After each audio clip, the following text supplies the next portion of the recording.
ఏటీఎంలో డబ్బులు రావడం లేదని వెళ్లిపోతున్న వ్యక్తిని తాను తీసి ఇస్తానని నమ్మించి 40,000 డ్రా చేసుకుని ఉడాయించిన ఘటన శుక్రవారం కామారెడ్డిలో చోటు చేసుకుంది.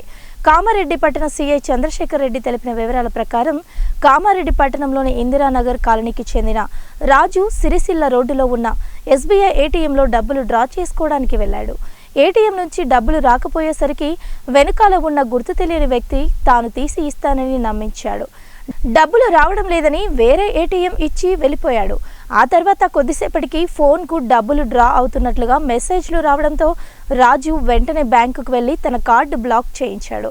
తన ఖాతా నుంచి 40,000 డ్రా అయినట్లుగా గుర్తించి కామారెడ్డి పట్టణ పోలీసులకు ఫిర్యాదు చేశాడు.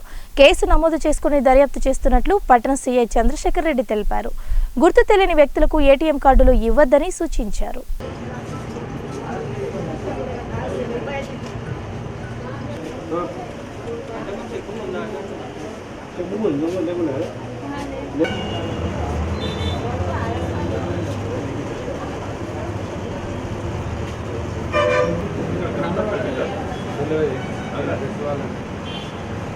వస్తుందంటే అడ్డం ఒక్క నిమిషం.